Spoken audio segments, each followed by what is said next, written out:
This episode of the Local Insider Podcast is brought to you in part by My Patriot Supply. There are two things you can count on when you buy from My Patriot Supply: getting high quality food for the best value and the peace of mind that comes with knowing that you're prepared. The emergency food you'll depend on is made from the freshest ingredients. Meals are freeze-dried and sealed airtight with oxygen absorbers and closed in resealable heavy-duty 4-layer zipper packs for long-term storage that lasts up to 25 years. And they're all made in the USA. By ordering today, you'll have the peace of mind that only comes with the ability to feed yourself and those you love in any crisis situation. We think you'll agree you cannot put a price tag on the personal freedom that comes with being prepared. Visit localinsidershow.com/emergency food and pick up your 2-week or 4-week emergency food supply. Again, that's localinsidershow.com/emergency food. My next guest is an Iraqi war veteran who partnered with 22 Shenanigans and Team Red, White, and Blue to organize a 22-mile walk from the Booneville courthouse to the Paris courthouse to honor the lives lost on 9/11. He's a 1997 graduate of J.D. Leftwich High School and Magazine, who went on to travel the world in the United States Navy from Yemen to Bahrain, from Perth to Pearl Harbor. Now he's the post commander at the Maz Murphy American Legion Post 109. Please welcome Jarrod Moore.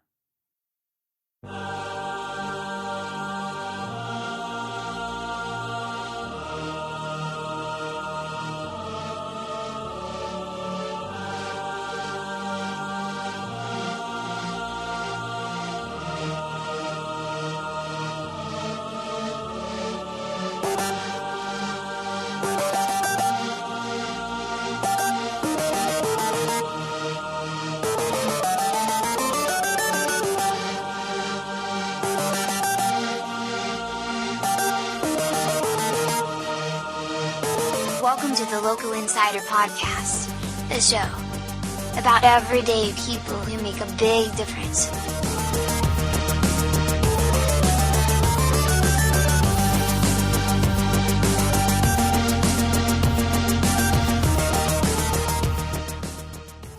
Jarrod Moore, how are you, sir? I'm pretty good. How are you doing? Doing great. I appreciate you coming on the show. Yes, sir. That's no problem. I kind of enjoy it. I enjoy talking anyway. Yeah, me too. I notice you like to talk it up with all the old guys in the back of the dewdrop every now and then. Absolutely. We've solved all the world's problems several times. You kind of get the lowdown on what's going down in South Logan County back there, huh? Yes, and it's all 100% facts, I promise. So, one of the reasons I had you on is you are, what is your official title with the American Legion? I'm the post commander for the Maz Murphy, American Legion Post 109 in Magazine. Post 109 on 109. Exactly. I thought that's why it was called that, but it's not. It's actually the 109th American Legion in Arkansas. Wow. Just a coincidence. Right. So I was doing a little research on the American Legion. I didn't really know much about it. I know one of my friends, Josh, is a member, and I know that you have to be a veteran of a foreign war to be a member. Is that true? In a sense, yes. You have to be a veteran during a foreign wartime service. So if you didn't actually go overseas, you can still become a member. Okay. Yeah, there's some very prominent former members, JFK being one, General Douglas MacArthur, General Patton. And one thing I found out was that the American Legion actually lobbies the legislative branch to help out, veterans like VFW, not VFW, but the VA, like the Veterans Hospital and Veterans Affairs. And they were played an instrumental role in the drafting and passing of the GI Bill, which at the time was the Servicemen's Readjustment Act of 1944. So they do a lot of great things for our veterans. They really do. And they've gotten a lot more, I say lately, I guess maybe I've gotten a lot more involved where I've learned that they do so much. But yeah, there's several ones.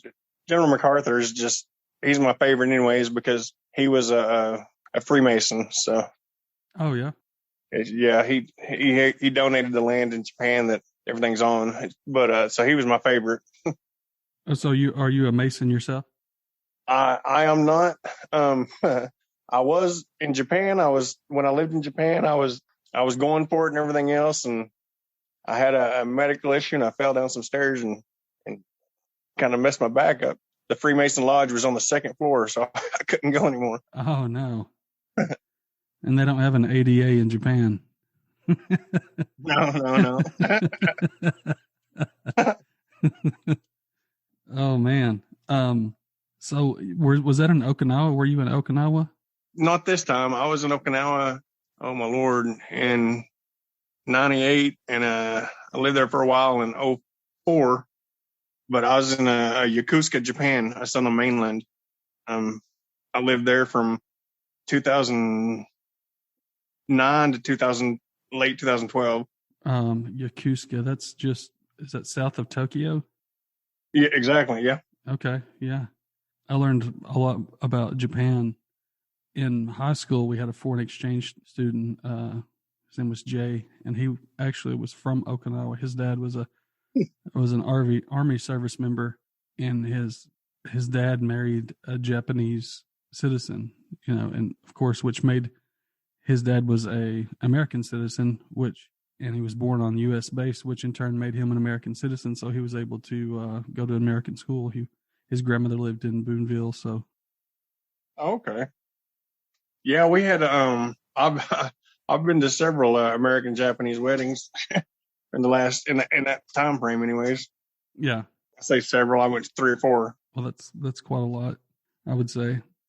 My buddy Nick, him and his wife, Mm-hmm. she's Japanese and she speaks really good English, but they got married, and her family is Japanese. They don't speak any English. Her dad learned his whole wedding speech in Japanese, obviously, and English, so that he could say it for all of our guests. It was pretty cool. Oh wow. That was just pretty neat. Yeah.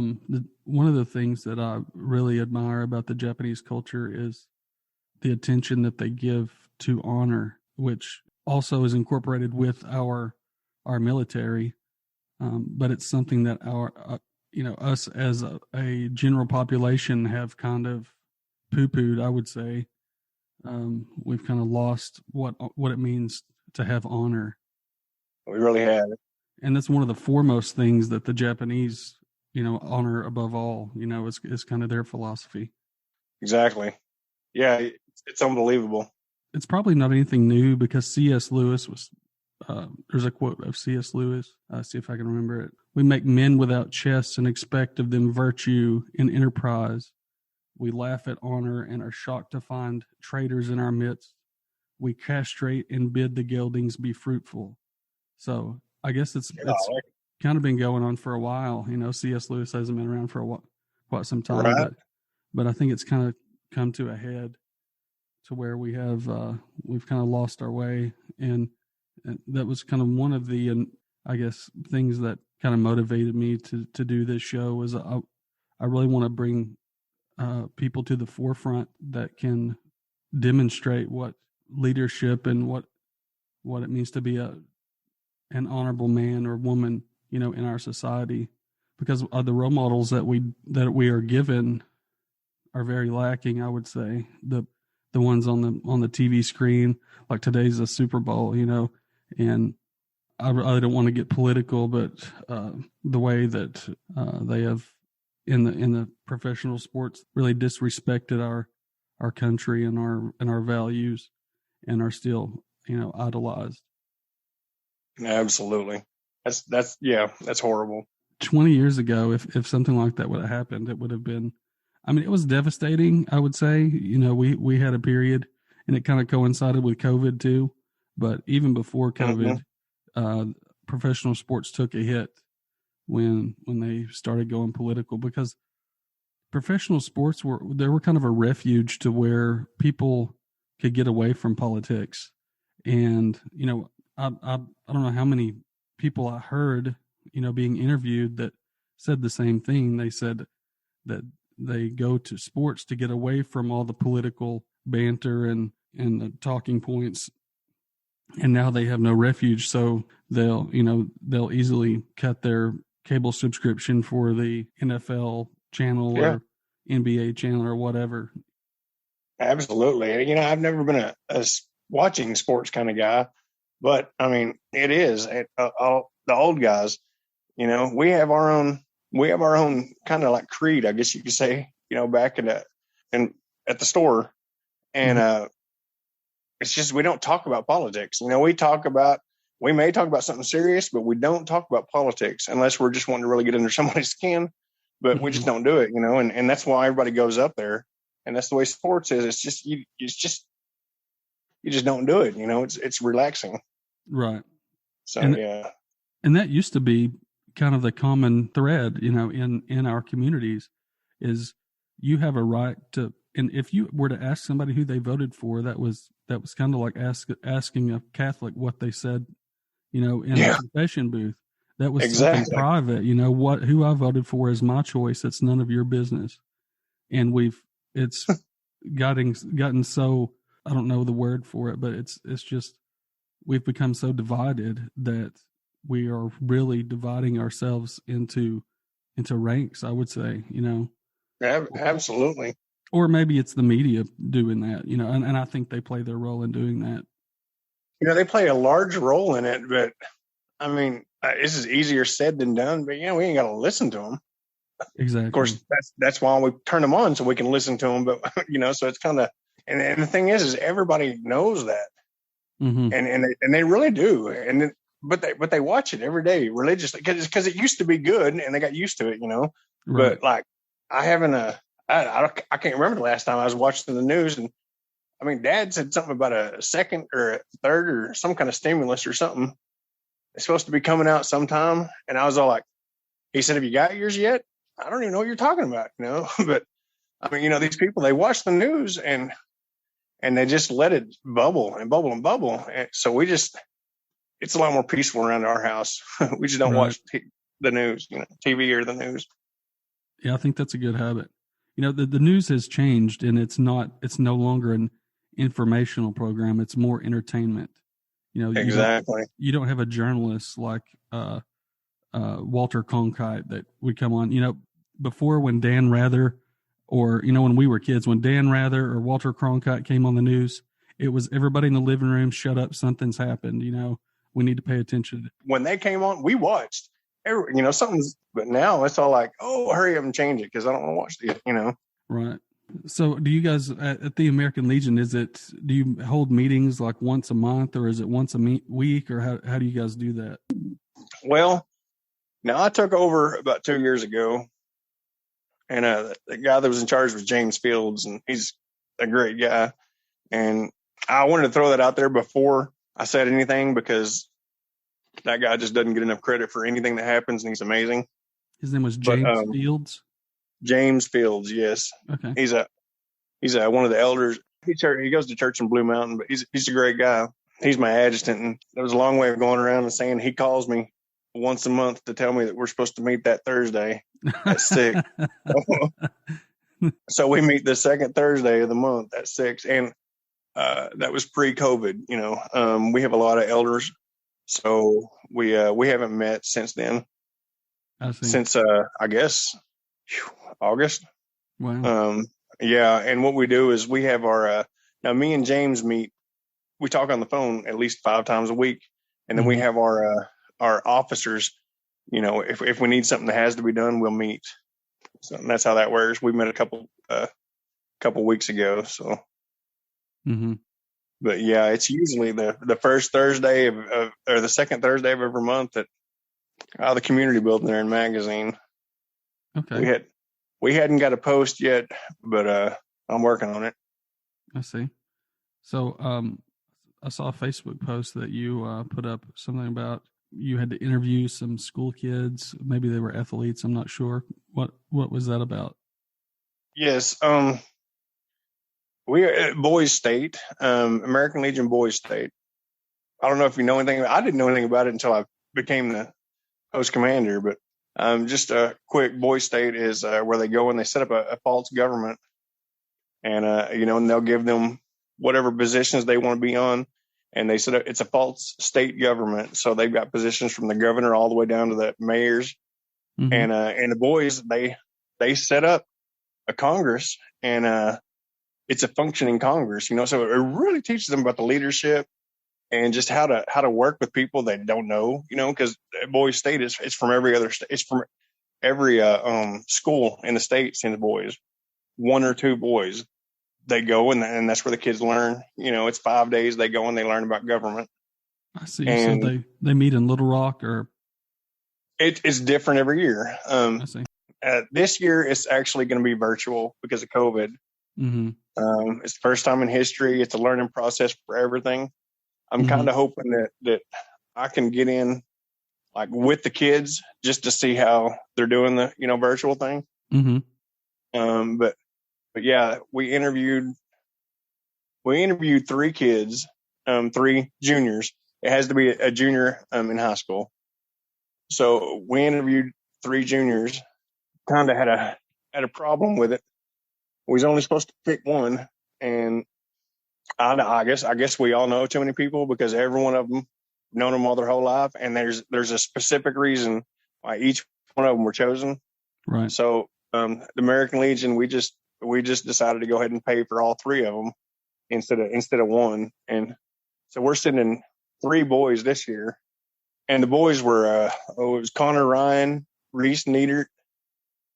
Oh my Lord, they're going to kill me because all 3 of them were great kids. Anyways, I'll tell you in a minute when I can remember. So basically, what you do is you who picks these kids? You or the post does? Do you guys vote?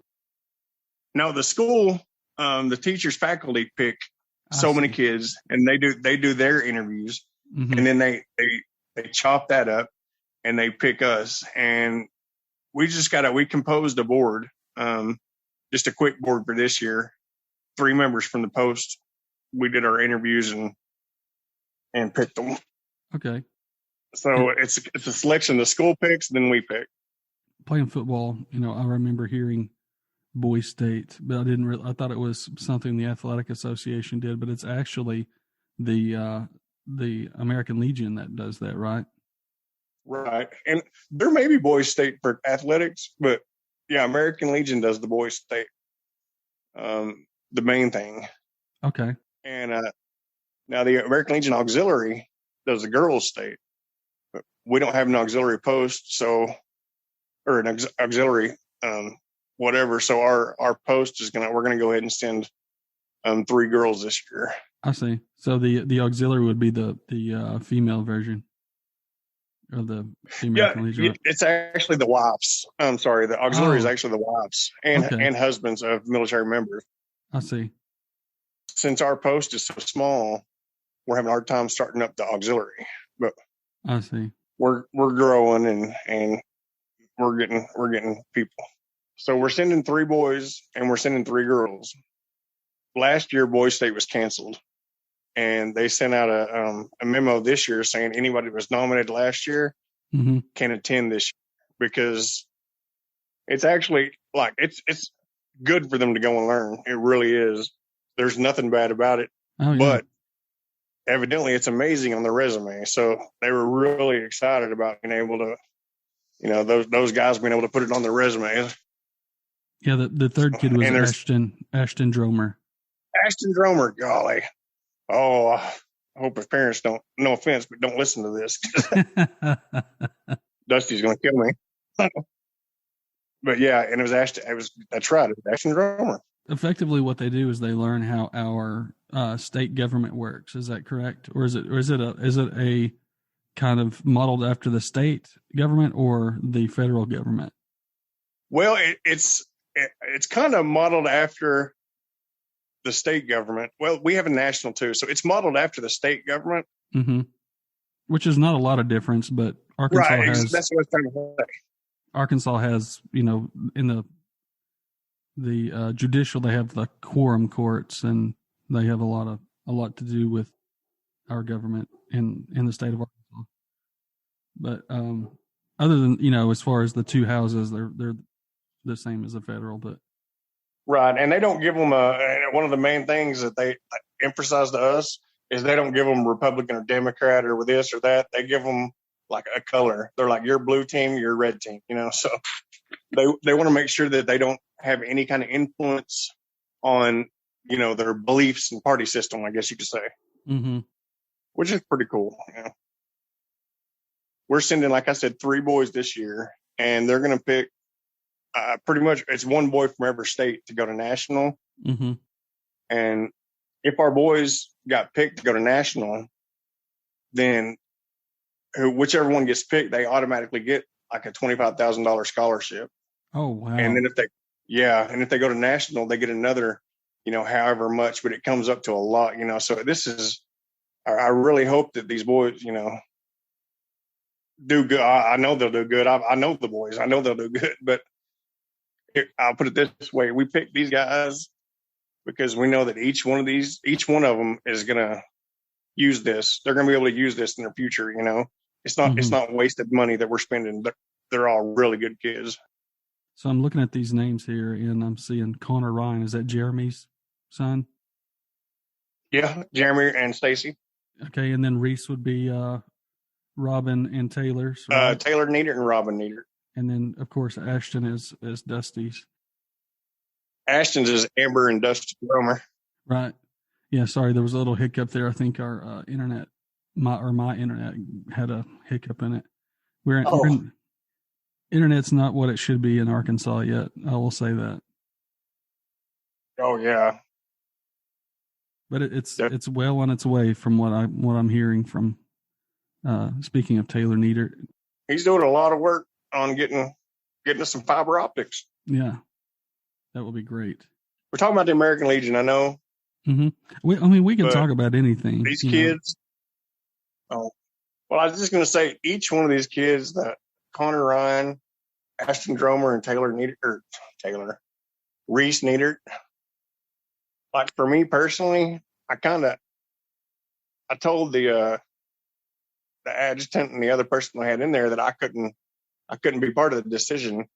Each one of these guys have showed myself that they do good when nobody's watching. Right. You know what I mean? And the honor that you're talking about, each one of these guys displayed honor, and they always display honor. Mm-hmm. So it's just it's such a joy to be able to give them something. Right. And that's all I want to say about them. Sorry. And that's promising, to hear that, hope isn't lost. We still have some that can carry the torch, We really do. And I think it's kind of like we was talking about with the news, but we all kind of, it's so much easier for us to talk about the bad seeds in the public and everything else, and people don't want to talk about the good seeds. But these 3 kids are, I can't talk enough about them. So I was really happy that was the choice that they gave me. Mm-hmm. And it's, what, that says a lot for our educators too. They take pride. They want somebody that's going to represent our school. They didn't just fluff it off. They as a matter of fact, Magazine was the one that came to me about it, and they were like, we want to do boys state. So, wow, they're all about their kids. Magazine's always been all about their kids. Another thing I wanted to ask you about is, were you on some kind of marathon where you had to carry the flag for a certain number of miles, or was it a daily thing, or was it? No, my daughter started running for a travel ball team, mm-hmm. and I started walking with her, and I met a guy. His name's Ron Redding. He's a veteran. He's in group. It's called Team Red, White, and Blue. Mm-hmm. Basically, all we do, and I say we because I joined because they're amazing, but all we do is we kind of unite through exercise, just different things. And September 11th rolled around, and that's a special time for America, but it's a very special time for a lot of us, Mm-hmm. Ron told me, he said, hey, we're going to be doing a walk in Fort Smith on the 11th. And I told him, I said, why don't we have our own on the 12th? And he said, okay. So we kind of just put it together. As a matter of fact, that was September the 3rd that we decided to do it. And so we just kind of threw it together. And what it was is it's a walk from the courthouse in Booneville to the courthouse in Paris. It's 22, right at 22 miles. And the huge significance in that is, the 22 veterans a day that commit suicide. Oh, wow. That is it's a big deal. And, some of us had some experience this last year. So we really wanted to do something. And then I decided when I say it's because me and you were talking, we decided that we were going to do a relay is what I was trying to think of. And I needed to get 22 volunteers. We were going to do a mile apiece. And, we were carrying the flag. Well, with Team Red, White, and Blue, we always got flags. So we had the Navy flag, Marine. We had we didn't have the Marines. We had all the flags but the Marines. And somebody told us about that later. But anyways, we had all the flags. And we just walked, every mile we supposed to switch off with somebody. Mm-hmm. And that's what it was. It started at 7:30 in the morning. Actually, it started at I want to say 7:54. That was the moment the first tower was struck. Mm-hmm. So I can't remember. I think it was 7:54, but we started then, and then we just started walking, and we'd get support all the way. We had security there, and Logan County Sheriff. They would, make sure we were good and not going to get run over. People started coming, and they would get their flag, and they'd walk for the mile, and they'd hand the flag off, and then they'd just keep walking. And we had about 8 people that walked the whole 22 miles. And then we had I don't even want to say how many people just started tagging along. And then when their time to pass the flag off, they just kept coming. So it was just really neat. And at the end we had a very special ceremony, and it was for 22 Shenanigans. 22 Shenanigans is the group that supports the, trying to get the info out there about the 22 veterans a day. Right. And they're in Oklahoma. They started a group. One of my buddies started a group in Oklahoma, and the 22 Shenanigans, and it got really big. Well, I told him about it, and he asked me if I'd be Arkansas representative, and I said, well, okay. So he sent us a flag, and we had the 22 Shenanigans flag, and we had a big, a decent ceremony afterwards. And we kept the flag, 22 Shenanigans flag raised for about 8 days to raise awareness. Mm-hmm. So it was our first one, but we've already got people wanting to sponsor the next one. And it really, really showed how many people in our community just don't realize that they thrive on stuff like that, Right. And it's just a lot of people in the community. Like, even if they didn't show up, so many people helped out. Mm-hmm. And then so many people, just did stuff that just unbelievable, throughout the whole thing. So it was really good. Yeah. I think it was even featured on 5 News, right? Yeah, we had we were on the 5 News, and there was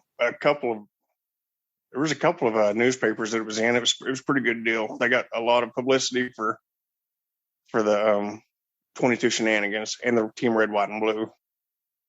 Well, yeah, I'm looking at some of the pictures. Looks like there was quite a crowd. It was really nice. And we had I'm gonna throw up on the 22 Shenanigans. Mm-hmm.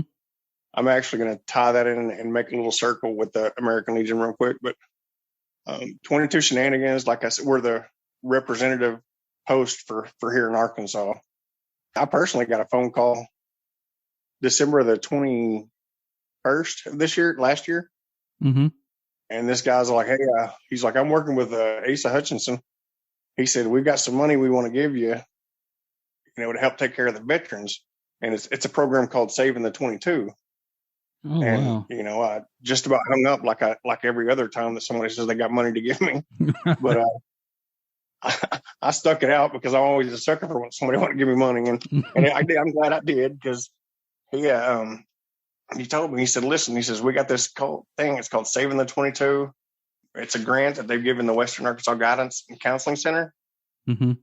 He says, we've got 9 offices.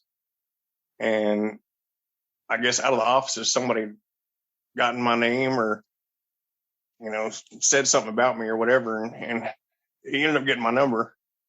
And he said, he wouldn't tell me how much money. He says, but I've got some money here. And he says, it's Saving the 22. He said, the only thing that we want to do is make a veteran, happy. And I said, well, trying to figure out how much beer I could buy with all of it for veterans, but no, seriously. He said that. And I told him, I said, I know the perfect veteran, and I'm not going to say any names, but I said, I know the perfect veteran.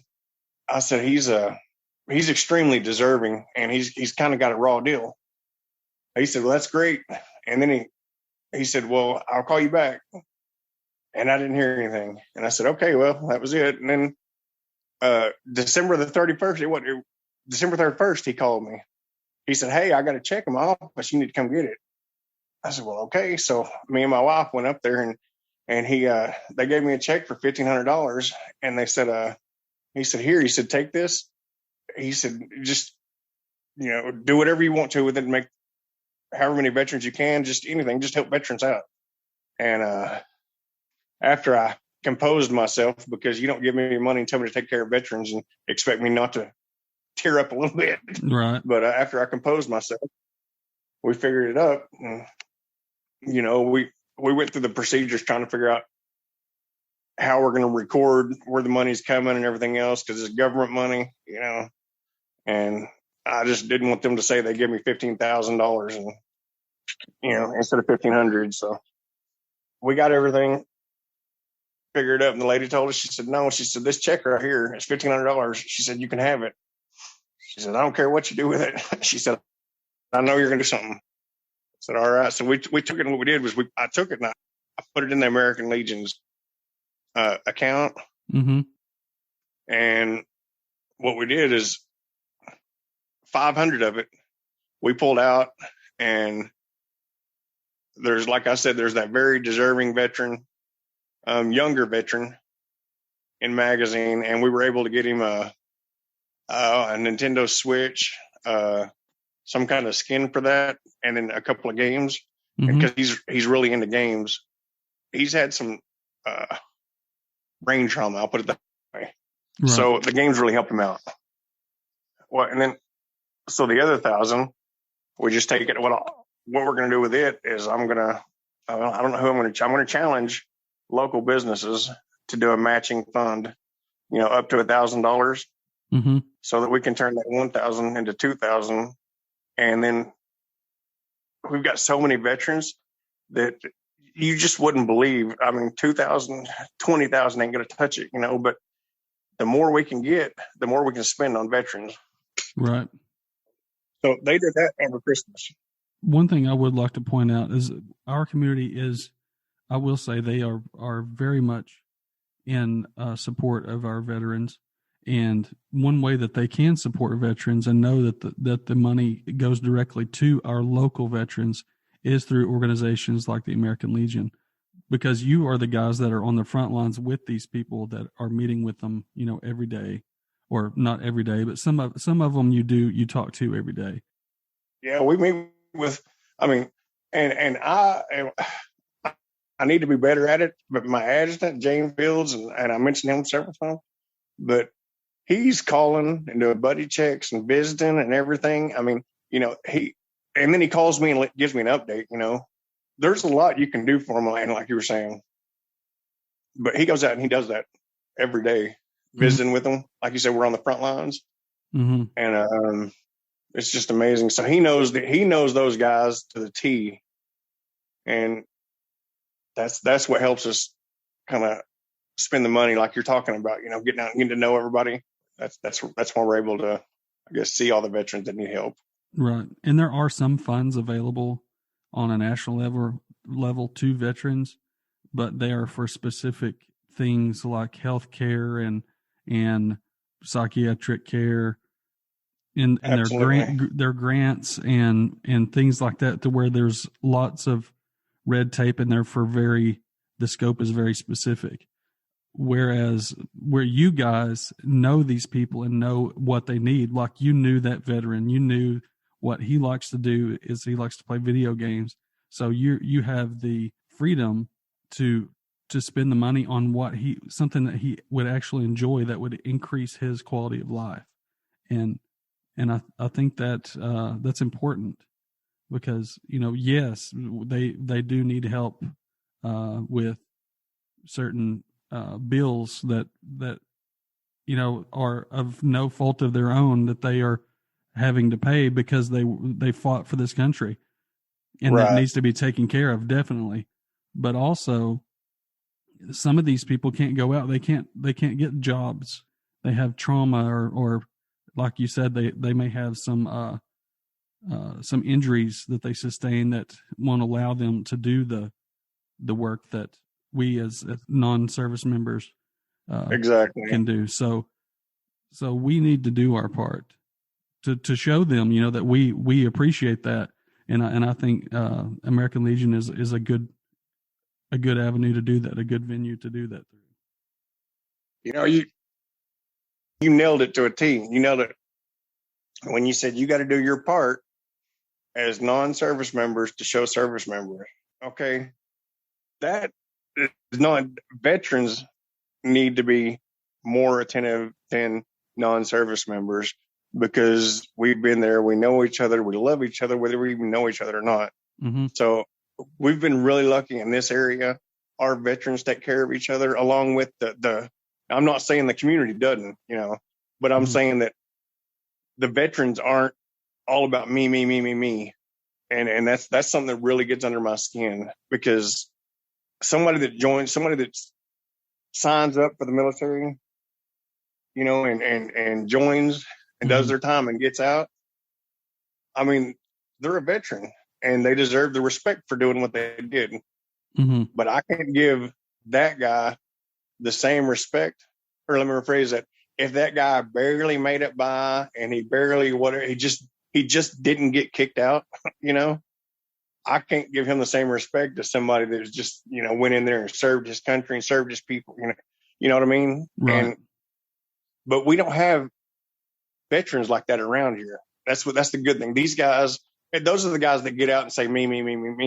Right. These guys out here, they joined, and this older group, they joined during a time where I just don't know what I would think. I couldn't imagine. Mm-hmm. And they did things that none of us can imagine. And everybody that stood beside me, or even now, we owe them a lot. Mm-hmm. So, and they know that around here is these veterans really take care of each other. And it's kind of hard to distinguish, coming back to the community, it's hard to distinguish veterans from non-veterans sometimes, because there is so much pride in this community. You know what I mean? There's so much Right. pride, and it's really hard to distinguish veterans from non-veterans sometimes. Most of these men and women, they served, and in their mind, they didn't do anything that their brother didn't do. So they don't believe they deserve any of this. They're very stoic, and they're not going to go apply for these funds or this, because they're not the me. They're not selfish, and so it takes somebody that knows them, that knows what they need, to be able to get them that help, because they're not going to look for it. They're not going to ask for it most of the time. Some of them will, but the people that I've met, they're very proud, and they will go without food. They will go without needs, because they feel like, they don't deserve any special treatment, because in their mind, they feel like they didn't do. In fact, one guy told me, he said, "Don't call me a hero." He said, the heroes didn't make it back. Man, yeah. So, but they are heroes.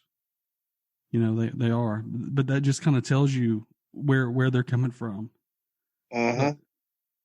how can people help? Do they just make donations to the Legion, or do you guys sell? Do you guys have fundraising campaigns? I know you guys sell flags, right? Well, that's one thing. We don't necessarily sell the flags. Is what it is it's called a Flag and Emblem magazine. That's the American Legion's magazine. Oh, I see. And yes, and if they buy a flag through that magazine, Mm-hmm.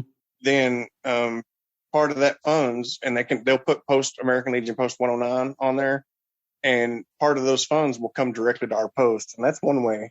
We hadn't really. It's kind of new to us. We just kind of flipping through and seen it one day, but Rick Stein, I mentioned it to him, and boy, he jumped. He's like, "I'll take them, send them to me." And he was the first one, and and we got a couple of dollars off each flag, and it was really neat. So that's one way. We're going to have some fundraisers. We're trying to figure out, how or what kind and everything to have right now. Mm-hmm. And yes, they can donate to the post. So they can just write out a check and a tax deductible donation to the American Legion Post 109. Yes. Is that true? Okay. And what it is like when they want to give it to, or when they give it to us, obviously we'll write out the receipt with our 501c3 number on it, so that they can have it for their tax purposes and stuff. Right. That's one way. Another way that's just kind of random, but it works. James Fields. I'm not in love with the guy. He's just really nice. Okay. Anyways, James Fields, they hadn't used their RV in 10 years, and there was nothing wrong with it. They just hadn't used it. Well, he donated it, and the American Legion came and picked it up. And what they do is they pick it up and they have auctions. They'll auction it off, and that money goes into the American Legion. So if somebody has an old car or an old RV that they don't want, and that's tax deductible too. So, anything they do is tax deductible.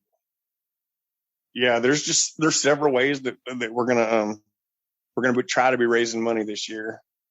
This COVID's really hurt us. We had a big plan this year to raise a lot of money. Mm-hmm. We have a little bit of money in our account, and then we're spending a lot more than we planned on this year, sending these kids to state. Mm-hmm. But I don't care. We double the money, just send it to them to state. But, so we planned on doing a big fundraiser, and we just hadn't been able to do it. We were going to blow everything out of proportion. This year is our year. American Legion Post 109.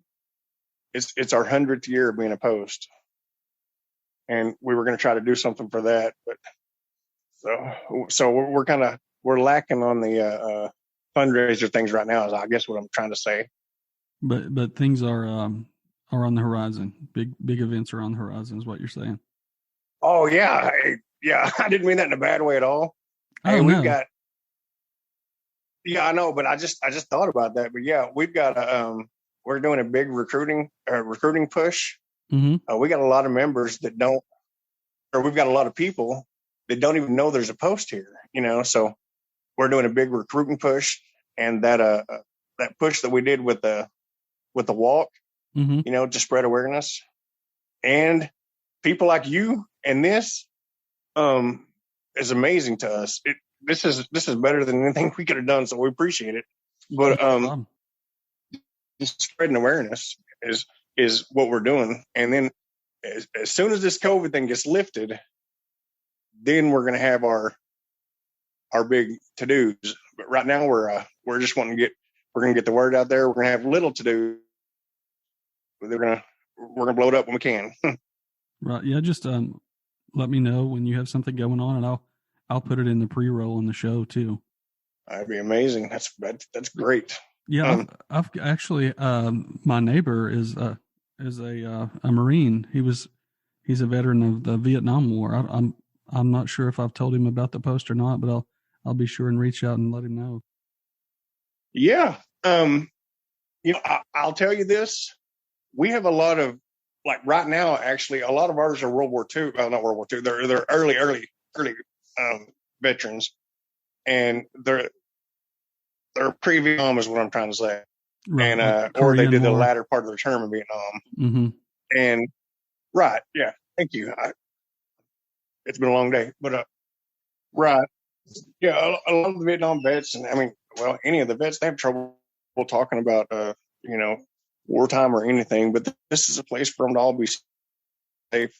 And we all know that, we're all brothers.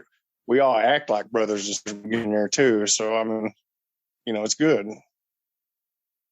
I will tell you, you was talking about the benefits a while ago. Our Legion post, or our post Legion post, one or the other. We have a veteran service officer. Her name is Mary Garman. Mm-hmm. She actually works in Booneville for the veteran service officer as well. So we got lucky. But she's gotten vets that didn't even know they were eligible for benefits. She did the paperwork and gotten them benefits. So a lot of these guys don't even realize that they're, like you were talking about, they don't realize that there's money there for them. Right. And if you have a question, like if they're just even curious, then she'll do the research, or we can do the research at the post. Mm-hmm. But and then I don't like you his name, but I'm speaking good for him. He's helped some guys out too, and I mean, we had a veteran that didn't realize that he was owed benefits, right? And he got back a very good amount, and it was just, it could have been all these years of him not knowing, and not being able to do anything else. Luckily, he was okay. But a lot of these guys, like you're talking about the pride, they don't want to ask for help, mm-hmm. and not realizing that they've got so much more help available to them that they ever knew of. Yeah, definitely. Real quick, mm-hmm. Any of the families that have active veteran or living veterans, mm-hmm. If they're not sure, they have every right to ask Mary too. Now, she can't give them any HIPAA information, but the guys may not know, and their daughter may be taking care of them, and then all of a sudden, so there may be things out there that they're qualified for that they have no idea about. So if a child or a spouse of a veteran that isn't really active in pursuing benefits, then the family member can come forward and initiate that research. Right. Well, yeah, and I mean, nothing will get done without veterans' approval. Obviously, right. There would be scammers, kids, but they can get everything started and be well on their way. But like I had a veteran in my PTSD group. He was eligible for like major benefits, but he couldn't do it because of that whole pride thing. Right. So we finally talked him into it. Yeah, a lot of folks, they just the thought of having to go ride in a car and sit in an office with a bunch of people is terrifying to them. So absolutely, and there are programs for people that have the, like you said, PTSD, anxiety, depression, things like that make it hard for them to follow the normal channels to get these things going. Right. And I mean, we've got everything. As long as the military member, as long as the veteran has a DD 214 or access to one, and they got honorably discharged, mm-hmm. Then, I mean, there's places in Fort Smith for homeless people. Mm-hmm. There's actually a program in Fort Smith that they let the homeless veteran go in there, and they keep back a certain amount of his money. Mm-hmm. Every check that he gets, they get him a job, and they keep back some of his money until he can make it on his own, and then they give him that money, to help him sustain. Right. There's something out there for every veteran. There shouldn't be any reason why veterans are having to ask for money or are homeless or anything like that. Maybe your listeners will think about that when they go up to Fort Smith and there's a panhandler out there, right, talking about how he's a military veteran. Because 9 times out of 10, he's either, never mind, this is not that kind of show. But yeah, he's 9 times out of 10, he was either, I apologize, 9 times out of 10, he was either discharged for something bad or he was never in. Right, so the valor. people that, are asking for money like that, Right. And so the people that are asking for money like that up there, your listeners, our people, they need to know, well, maybe it wasn't the best conditions. Maybe that's why, or maybe just it's stolen valor, so it just because somebody says they're a veteran doesn't mean that you owe them anything. And a lot of people don't know that. Right. And a lot of people that say they're veterans aren't really veterans. Right. So, I was reading a little bit on your bio. Looks like you were what, a bosun or a petty officer. Is that right? I started off in the Navy it's called bosun's mate. And basically it's a glorified painter. That's what I started off in as, in 98. And then I made petty officer is a petty officer is your rank and bosun is your job. So I made petty officer class as a bosun's mate, and then petty officer second class, and it kind of went up and down from then. And then oh good Lord, I was bosun's mate for a long time. I got out of the Navy and came in, like I got out on August the 28th, and I tried to join back on August the 29th. I mean, it was like I got out, saw civilians, was like, I don't know what to do, so I wanted to hurry up and get back in. But, I joined the reserves. For a little bit, and they moved me as it was called a storekeeper, and that's supply. Yeah. And that's what I did my last, that's what I did my last, I guess 12 to 14 years in as a storekeeper. And then, during that time they switched, just the Navy had a big switch and they just changed the name to logistics specialist instead of storekeeper. And I finished off on that, but. So were you in the CB unit when you were a storekeeper? Yes, I in May in 2004 I joined and went back was in the CBs. I was in Navy Mobile Construction Battalion 133. Right. And those guys are unique. They're the most amazing people you'll ever meet in your life. That's all I can say about them. I mean, people don't know about the CBs, Yeah, it's amazing what they do. Those guys, we went to we did several times, but the one that reminds me is this big field in the middle of Camp Shields in Mississippi, this big field, and we drove our convoy. We drove our battalion of 1,200 people out to that field, and we set up a working city. And I mean, it was like, before we got there, like it was hay. It was all the way up. It was about 3 or 4 foot tall. And we got in there and we went in and we set up a working city. And then we made a base with the city. We set up a base and we held security for the base and everything else. We did that in a week, and then stayed out there for a month. And then when we left, when we were going to leave, you look back and the only thing, it looked like that blank field, except for the grass was laid down in a couple spots. I mean, like those guys were stealthy. They were it's just amazing what they did, and I mean, they were drilling water wells and everything while we were out there. Wow. And that's just in peacetime. Right.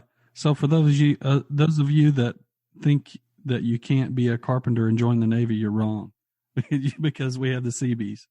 You know what? I didn't even tell anybody what the CBs is. The CBs is a construction battalion, and they're civil engineers. And you're right; they're carpenters. They're carpenters, electricians, builders, steel workers, anything you need for like technical jobs, I guess you could say. Mm-hmm. Any kind of technical job, they've got it down to a skill. And like that's even from drafting. They go in on a blank sheet of paper and they can build a base. It's just, that's what they do. You could be a carpenter in the military, in the Navy. Some of those guys have never seen a ship. They don't go out to sea. Yeah, Fort Chaffee has a CB unit attached to it. Yes, they got a reserve CB unit. Right. I was actually deployed to Iraq with them. Oh, wow. Sheriff Hobie Runyon? I do not. Sebastian County Sheriff Hobie Runyon? Well, he's a Sebastian County Sheriff. I was deployed to Iraq with him. We were on convoy teams. It's kind of crazy. Wow. So you guys were in Iraq together? Yeah. Yes, and we met each other in '02. Didn't know anything about Iraq then, or didn't think anything. And then I guess in '06 we were in I think we were in Fallujah, Iraq, and we were getting ready to go out in a convoy. And I looked and I seen this old bald guy, and I was like, I know that guy, and it was him. So we hadn't seen him for 4 or 5 years. Then I come back and do my recruiting and everything else, and he's the Sebastian County Sheriff. Wow. He's pretty cool. It's pretty neat, small world. Yes, it is. So, do you guys have a website for your post, or what are some ways that people can get in touch with you? We don't have a website yet. I've kind of almost started a Facebook page for American Legion Post 109. But if anybody wants to get in contact with me, they can do it. I've got my own website. It's Veterans of Magazine Arkansas. Mm-hmm. And they can email that, or they can, get on there and contact me. With that being said, I'd kind of like to throw a little plug in there. Sure. If they would, even if you don't want to contact me, if there's veterans in their family or anything, I'd like for them to email me or message me their their name, their rank, what service they were in, and if they were in any wars. And I did this in Hartford. I worked with a lady in Hartford, Arkansas, and we did this, and it's a memorial, for all the different branches and POWs and stuff. And it's just all their names written on the granite stone in the park. Mm-hmm. And we're trying to, that's why I started the Veterans of Magazine Arkansas, so we could get names of people. So if they know a veteran from, Logan County, not just magazine, but they can email me on that page. Okay, so it's veterans of magazinearkansas.com? No. It's Facebook. It's just Veterans of Magazine Arkansas. Sorry. Oh, okay. At Facebook. Okay. But that's one way, or they can come by the post or the community building the second Thursday of the month. We meet at 6 p.m. and hopefully we're going to start in March. Okay. All right. Well, hey, Jarrod, I appreciate you coming on the show, taking time out of your Sunday to come on. Well, it wasn't no big deal. I appreciate you having me. This is kind of, I've really enjoyed, I'm really glad that you're doing this. I really enjoyed it. Thank you. Yeah. Listening to them and talking with you. You bet.